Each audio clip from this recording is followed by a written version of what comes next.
Hi, I'm Hubert from Clubit TV, and this is Sarah Kennington from One Free Elephant. One Free. Now, today we're going to be looking at this game, Microbrew, it's a little tin. Can you just tell us a little bit about it? Just a brief synopsis. So, Microbrew is an artisanal brewing game where two brewers compete to be the best brewer in Little Tin Town to get the most customers, which are these guys down here. Yeah. Okay, so there's also a 4-player version, isn't it? This is a 2-player game. So it's a 2-player game. There's also a solo option called Oktoberfest, which is on our website. And you can play 4-player or 3-player by having 2 copies of the game and combining it together. Okie dokie. So what we're going to do is, Sarah's going to show us how to play this game. So let's go down to the table and we'll take it from there. Okay, so we've got the game set up. Just talk us through it. So it's a 2-player game in this particular setup. This is the kettle that you'll play with. Yep. And this is my kettle. That's a 0, isn't it? You have no money. Yeah, I have all the money. So the aim of the game is to get as many of our customer cards, loyal customers as you can. These are our loyal customers. They are going to go here in our float. We start with 2 loyal customers. 2 each. No, you just put 2 out. Yeah, all right. Yeah. To set up, yeah, of course we get 2 each that we actually play with. This is. So that's your ones. If you maybe put them to you can't put them to the side. Yeah, put it just there. That's it. All right, so these are the ones that can we play up here? Yeah. Okay. So these are the pool ones. So this is the pool, and these are the ones that we have to start with. And this is the deck. When the deck depletes, that's the end of the game. Right. We also start with 1 hidden recipe card each. So we know what these are, but nobody else does. Yep. Okay, right, I've got that. And you get a clue from what's on the back of the cards. You can do. So that shows that it's a dark malt. This shows that it's a medium malt. And this one here is a light. Oh. Yeah, pale ale. Yeah, pale ale. We then also have 3 recipes which go in the centre that people can have to select from. Can we maybe put these here? Yeah. And anybody can pick them up as part of the bottle action. Right. So when you bottle, can bottle from here or from what you already have. Right. And so what are these down here? So these ones here are reputation cards. Now we get 1 that goes out for everybody to see, which will be this. Right. This card here means that the person who has the most recipes with sweet notes will get an extra loyal customer at the end. So these 2 have sweets because they got sweets in the top corner. So this is a joint objective. We then get 2 objectives, secret objectives each. You get to keep those objectives, but you can only use 1 objective at the end of the game. At the end of the game. Right. And this is us now set up. Okay. Oh no, we're not. We've still got to do. All right. I was about to say, where's the? So we've got a little. This is a bag that we've put all the ingredients in. Yeah. So we have to. First of all, we fill them up. So take any green ones, ignore them to begin with, and you just fill from the top, working your way down. It should be random, and you should try and not peek. Peek, yes. I'm peeking. I know, it's very hard not to when they're in your hand, but you're trying to go methodically, either across or down. I prefer going down, but don't randomly put them about. So any green ones you've got, you just ignore for now? Yes. So I'm going to put this green one aside. Okie-dokie. Okay. I did play one of these games, and I literally didn't have any orange ones. I was so badly screwed. Well, it's not so bad. This time there's not much orange that you actually need. So once you've got it filled up... Right, 2 more. Oh, we only pulled 1 green each out. Right. You then take a green and you replace any one that you like. Right. So you can maybe even look at the recipes before you're actually checking them. But generally, we recommend, if you've never played before, to take one from the centre out. Right. So I've got a few orange, so I want to get rid of. I've got mostly yellow, so. Yeah, maybe get rid of the yellow then. Pales. Okay. So this is us now set up. We have our kettle ready. Yep. We have our loyal customers. We have our customers which are in the queue waiting to be pulled into your loyal customers. We have our recipes, and we have our first player token. So this, whoever goes first, it only happens at the very beginning. So one person will go first, and then from then on, it will always be turn-based. Right. It just goes, and this is how you ferment as well. So it always just goes back and forward. So we start with the master brewer. Yep. He starts in the managed token, and in between each round, he will move through these areas. Yep. Now, when you're preparing this, so at the beginning of each new turn, if you flush, any worts that are lying about will go into the bag or into your tin. In advertise, you would get an extra loyal customer to come out into the shared pool. Right. Or in manage, you get an extra recipe in the shared pool. Right. So at the end of every turn, there is always a new customer, a new recipe, and then whatever action the master brewer is on. Okay. So the average round, what are you doing? So in the average round, you are doing a multitude of things really. So you have these little brewers. So you start with 2. There is an opportunity under the manage option to buy a third one. Yeah, you can hire another worker. You can hire another worker. Yep.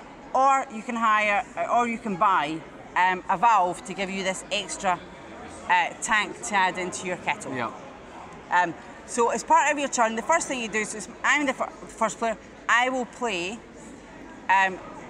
my brewer in one of the actions to see what I want to do first. Obviously, I'm going to look at what I currently have in my kettle. Yep. And as you can see, I have this recipe here, perfectly brewed. Oh, come on. So I am going to bottle, take this, and then I just remove these. It just so happens that mine was in the right order. Fixed. But it doesn't have to be in the right order, you just move it. Let's put it in front of the camera so we can actually see what you're doing. Is that close enough? Yep, that's fine. So we've placed all the right ones over the right slots, the right colours. So that was my turn. So over the next few turns in this round, people will, between Hubert and I, will select various different placements that you can put your brewer. Right. So you've got things where you can brew, where you move the worts that you have in your kettle around to better fit a recipe. So you've done that. I've done that one, yep. Right, so is it my turn now? So it's your turn. So this will ferment, and then one of these will come off. Right. Now, this has got this little thing next to it. Just explain what this is. So this is for contaminants. At the moment, I'm making a perfect beer. It matches every note in this recipe. However, if I was to say I have a yellow so you're rushing wort, I would only, this one here, when it fermented, would go into the contaminant because it's not part of that recipe. So it would go from being perfect to smooth. Yes. So instead of being worth $4, it's worth $3. And although you can serve it for money, you cannot get a loyal customer from it. Because you've not quite hit where they want. Exactly. For them, it's like, oh, it's a good beer, it was smooth, but it wasn't perfect. Perfect, right. Okay. So on my turn, I could, for example, no, we need to, if I go here, you can explain how the brew action works. Okay. So in the brew action, there are the dark worts all come down. So they will always move down against orange, green, and the yellow worts. The light worts always move up. So yellow always moves up against everything. Brown always moves down against everything except its own colour, I should note. Orange goes down against the yellow because it's darker, but up against the brown. So at the moment, for example, this row here, we've got a yellow, a brown, a yellow, and an orange, which is one off this one here, isn't it? All right, yes it is. So I can swap this one with this one because the yellow goes up, and the dark one goes down. Yeah. So now this is now yellow, yellow, yellow, brown. So it matches that recipe. Right. So that's my brew action. Now I can continue moving around, can't I? Well, no. So you take the. I'm going to put it back. Okay. So you pick your wort that you want to move. Yeah. And then you move it. Yeah. That one can't move any further. So this one, yeah. That one there. So that would stop. Yeah. However, if you had picked, say, this yellow wort here, you could have moved that all the way up. So I could have gone like that, and then swap that with. So if we move this one back. Yeah. So this one here, we can move this one because this is lighter. Yeah. And then go this one and this one, and then that, and that's where we'll stop because that's as high as it would go. So, yeah. So you wouldn't have got your recipe because this is essentially surrounded by yellow. Yeah. But if that one wasn't yellow, then you would have made that change. Yep. So what else can you do? So this is a mash action. That just does what? So the mash action lets you either go back into the tin or into the bag. I believe so. And then it lets you add. Oh, so it refills. It refills from the top back down to the bottom. Ah, right. Now, just explain up what this green hop. Oh, I got another green one. Oh, so that's bad. So the green one is always a contaminant. If you were to brew, if I was to take this line and brew it into beer, it will always produce a contaminant. But the good thing about the green one is that you can actually, it will go against any wort. Right. So you can move it, you can move the darker wort up against it. So they're not all bad. Yeah. And you can also do things like circular actions to get to a point that you might want to be doing. Can you swap a hop with a hop? You can't, can you? No, you can never swap with the same colours. Right. And so, how would you end up? What happens with this beer eventually? So you would have finished your turn. When it comes back to my turn, in between each turn, every beer, so that would happen, ferments. Right, they come off, and eventually, if you flush, they go back in, don't they? Yeah. Go back so you would go back to my turn, and then back again, and then it becomes a ready beer. So I would put it there here beside my ready. So you can now use the serve action. I could then use the serve action to serve it. Now the perfect match isn't there. Yeah. So I could sell it, but I wouldn't get a loyal customer because the match isn't correct. Unless, of course, you also got your customer that you can sell it to as well. Yeah. So you can sell it to achieve money, which is always a good thing. But you can't sell it to mine. But I can't sell it to your one. So once they're your loyal customers, no one else gets to actually serve them beer. So if you try to sell this one to this guy, you would still get something from him, wouldn't you? Yeah. So it's not perfect for him. There's 2 notes away, so it would go smooth. Rough, so I would still get $2. But because it was a perfectly made beer, I would most likely keep it and then make maybe an imperfect beer just because I could. Right. So all these actions will do various things. Like break gives you something, isn't it? It gives you $1 or something like that. So break lets you get $1, so you don't do any other action. Flush lets you take these and put them back in the tin. Yeah, because they run out pretty quickly, don't they? But you can also take, during your flush action, as opposed to the brewmaster's flush action, you can also take a green wort and then swap it for something else. So I could choose to swap it for a different coloured wort of my choice. Okay. And they're not that bad. Yeah. You know, it just takes an action to be able to do that activity. And what does advertise do? So with advertise, once you actually have some money, so say I had $10, I could take my perfect beer. I only have one loyal customer, so it would cost me $4 to advertise. Right. And then I could tell this customer that is now his perfect beer. Right. Because advertised exclusively to this customer to get that. Now, if I had 2 loyal customers, it would cost me $8 because it multiplies. So if the number of once people. you've advertised and then you serve this beer to this gentleman, this becomes a perfect beer. So it's been made the perfect beer. Yeah. This is the perfect recipe. Yeah. But he would then see this.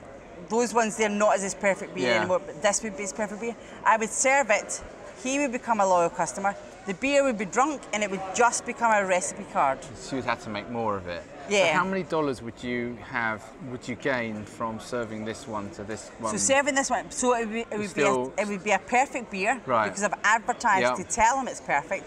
So I would get $4. It's not a sweet beer, right? So I wouldn't get the bonus of $3. So I would get $4, but this little icon here means I would get my brewer back. Ah, so you can use them again. So that I can use them again to have another turn. So that you can do crafty things in this game, can't you? If you can tell that I'm going for a particular customer, that you can advertise and then try to stop me from grabbing the perfect. Exactly. So it acts as a sort of a lost leader, where if you've got lots of customers and I've only got one, that's why it's cheaper to advertise. The less customers you have, the more successful you are, the more expensive it is to do it. It's like a catch-up mechanism. So it helps you catch up, but it's also a legitimate strategy as well. Because if you're making lots of beers that don't match any of the customers, they're still perfect. So you can be making lots of beers. I mean, when we play it, I always try to have at least one beer on the go. So I'll try and bottle every couple of rounds to have beer constantly brewing, so that I can just sell it for money to generate income to advertise. Right. Okay. But you can also, as a legitimate strategy, just look at what's coming up. I mean, this one here, this character or this customer's perfect beer is right in front of you at the recipe. All right. And when we turn more customers over, I mean, then you'll see the recipes matching up. Yeah, and you can go for it. And you can just go for it that way. Another thing about this game is you can, is it that if I wanted to bottle and you're already there, I can put my guy there, but you would get your meatball back. I would get my guy back, yeah. And then I would have an extra turn to be able to then do something else. So the rounds aren't set in stone. Right. It's not. So although we start with 2 brewers each, it is not just 4 turns. Okay. So it's in the beginning, in the early game, you tend to just have a few turns, maybe 1 or 2 bumps. By the time you get to the middle game, each round can be as many as 10 to 20 turns, depending on actions, depending on how well you are and what stages you've got, your customers, your recipes, your beers being sold, how much money you've generated. And you may have bought an extra person as well. So there's 6 brewers, and then having them all have multiple turns. Okay. Can make an absolute And you also get these cards will also score, like some of them will have flags on them, isn't it? Yes. And so have you got any ones with? So my ones have got flags on them. So if you manage I've already got this one. Yeah, but you can possibly get this one. Yeah. So you've got to have the most. So with this one here, if I had the Jamaican flag. Or Americans. And then you had the American flag. So these represent beers, not the individuals. Right. Then it would be a tie and nobody would get this card. Yeah. But if I had, so I've got the English one, if I also then got the Scottish one, I know that I'm definitely going to have the more customers, and that would be the one I would choose. Right. Because you could only choose one of these. And so how many extra points do you get for these? And you get 1 extra loyal customer. Right. And this one here is joint. So this is where, if I had this card and this card. So where do you get the loyal customer from? So you just count the face. Oh, so right. It's an end game condition, All right, so it's not an actual one of these cards here, it's just an extra loyal customer. Yeah, so it's at the end of the game, these are hidden objectives, apart from this one. So you don't know what objectives I'm going for. So it might very well be you think, well, I'm not going to get mine, she's not going to get hers. Yeah. So if I get both of these, I add that 2 to however many loyal customers I have. So who wins the game? Is it the number of loyal customers? Number of loyal customers. Right. So it is essential to try to hit these targets and. Definitely. Anything else about the game? About rules? No. No, I mean, although it can be quite complex, overall it's fairly straightforward. Okay. It's how you play it and the strategies that you put forward. You have to be watching the other player. Yeah, you can't just go to sleep. You can't just do your own game, otherwise you're going to lose. Yeah. It's very much dependent on you looking at your opponent's kettle, looking at the recipe cards, looking at the customers and saying, what are they doing? What actions are they going to have? So if you had done your brewery move, so you've now got that bottle. So on my turn, in this turn, well, I can't bottle, but if I wasn't on bottle, I would choose to bottle, knowing that next turn you are going to bottle and I'm going to get another turn again. Yep. So you're trying to preemptively guess Yeah. what worker placement spots your opponent is going to go in so that you can get free turns. Yeah. And that sort of stretches the game out. I mean, it does take about an hour to play once you know how to play the game. Yeah. I mean, it's amazing that a little thing like this, little tin like this, ends up with such a big game. Yes. And it hasn't got a huge table presence, and so you could probably play this on even on a train table, except these would be moving around quite a lot. Yeah, I mean, to be able to play it comfortably, you can play it in a pub on a table for 2. Yeah. You know, and that way you've got space to put your beer mat out, if you wanted to put your beer mat out, and put your beer on it. You know, so you can play it quite comfortably, or you can play it on a smaller table. Yeah. Yeah. And it's just ever so slightly tighter, Yeah. but it's still definitely possible. So these are extras. So this beer mat doesn't come in with the game, but everything else. So oh yes, there are beer mats that come with the game. Yeah. There are cards that come Yeah. with the game. We could show the cards. Yeah. Normally you would play on 2 cards that Yeah. go this way. Yeah. But there are beer mats that replace those cards. But you can have everything fit in. But you can have everything fit in the tin. This little bag is an extra, isn't it? So, and that's a little extra as well. So that's pretty much the game, isn't it? Yes, it is, yeah. I will say thank you, Sarah, for taking us through this, and in a couple of minutes, or in a few moments, I will let you know what I think of this game. Super, thank you very much. All right, thank you. Bye. Bye. Hello, so I'm back. I've had a chance to play this game properly a few times, and I'm going to give you my opinion on it. So is Microbrew one for quaffing, or is it just warm, flat beer? Well, component-wise, the game is very solid. If you can find the beer mats, the ones that I used, these ones with a microbrew on the back, they work far better and are far more thematic, because the ones that come in the box are just 2 pieces of card that you join together. But because you move the little components around so much, they will move apart unless you tape them, which you don't really want to do. The artwork is fine. I'm neither here nor there about it. It's functional, it's friendly, it's colourful, it's nice. There's nothing really to write home about there. They do the job well. The only criticism I really have in terms of component-wise is the rule book was slightly, and this is me nitpicking, the way it's printed, it's slightly off-center, so that it does look a little bit funny.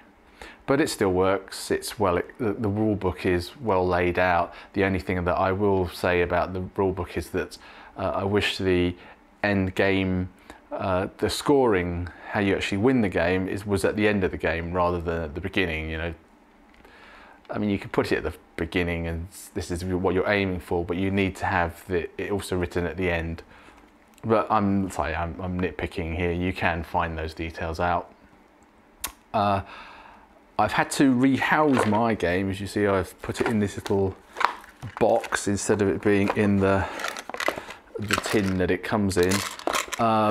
That's just because of the beer mats obviously won't fit in the tin.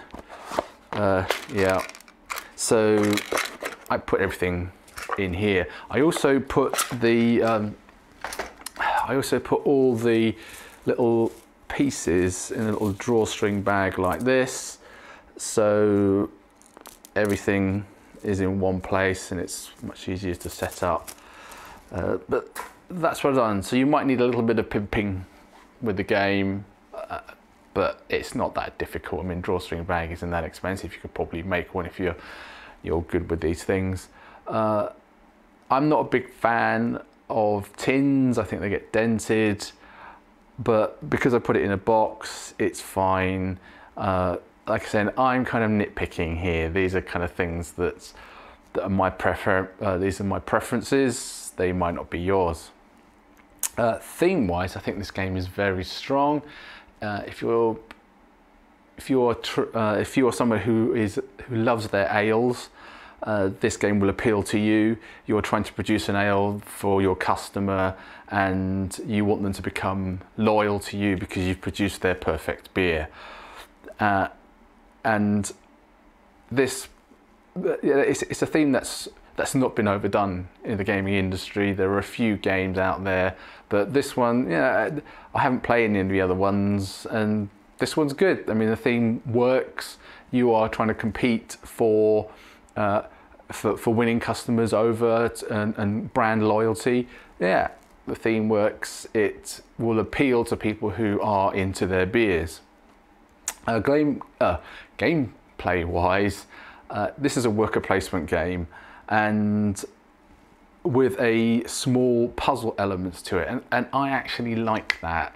It can cause a bit of analysis paralysis, which I'll talk about later on, but it's great just for, you have this part of the game where if you can manipulate your vat in a certain way, you can actually trigger 2 recipes off in one go, and you just have to be a little bit clever. It can take you a bit of time to work this out, if you can at all, and hence the analysis paralysis. But otherwise, this game is very, very fast. You kind of put your meeple down, you take the action, or you take your meeples off, you move on to the next round. There isn't much upkeep to this game. The only thing that will slow it down is manipulating the vat. But yeah, you kind of get used. It's only a 2-player game. It doesn't adversely affect the overall flow of the game, which is very, very fast. There are ways of mitigating the fact that sometimes when you pull the new ingredients out of the bag, you could end up with just a vat full of hops. There are ways of mitigating that. You can place your worker to remove those, and then actually choose the actual ingredients that you want. So you can, by using that action, set up your vat so your next placement, you can actually go and bottle some of the lines, and then make perfect recipes. So it's not all gloom and doom if you end up pulling loads of hops which are sort of cause a mess in your beer. So it's been well thought out, and all these kind of the pros and the cons sort of nicely balance this game out. There is a small take that element. You can stop somebody from gaining a loyal customer by serving them a less than perfect beer, and hence taking them out of stopping your opponent from grabbing them in the next turn. But they will eventually become thirsty again, and therefore it's kind of more of a delaying tactic rather than you're never going to get this customer as your loyal customer. The game does not overstay its welcome. Like I said, it flows well. You just kind of place your meeple, do the thing, the next player does it, and it just kind of goes backwards and forwards. Only the brew action slows the game down, as I've said, but it doesn't adversely affect it. I'm not sure whether this game has a great deal of legs to it. I think this is probably the only weakness of it. I'm not sure that you'd want to play this game time and time again. Yeah, there's different combinations, the way that the cards will come out, different customers, the different recipes, but I'm not sure that I'd want to keep playing this game. It's kind of a game, I think it's a very niche game. If I've got a friend who comes round and I want to introduce them to board gaming and they are into their craft beers, then I will take this game out because I know they're going to be interested in the theme. But other than that, I'm not sure where I would play it. Perhaps if I was traveling on a train, it doesn't take up too much of the table space. Although once you start getting a lot of the loyal customers out, you know, it sort of starts to sprawl a little bit, but not a great deal. So it's a great little travel game. You might want to take it on a holiday with you. Like I said, it fits into a really small box. So I think that's kind of the area I'd take it. I would actually play it in, but I said I'm not sure that it's a game that I would, if somebody comes round and I'm just like, yeah, do you want to, I've got other 2-player games that would probably pip this one to being taken out. At the end of the day, this game condenses into a nice little package. I would highly recommend that you have a go for £15. You cannot really go wrong. It goes down well, it will satisfy your thirst, but like with all games, people have different tastes and this might not appeal to you, but it certainly appealed to me. I do enjoy it. Like I said, I'm not sure under which context I would play this, but I have enjoyed this experience. So that's my review. It's that if I was going to give it a rating, I'd probably say about 7.2, a very solid 7.2. Check out Microbrew and I will see you next time. Cheers!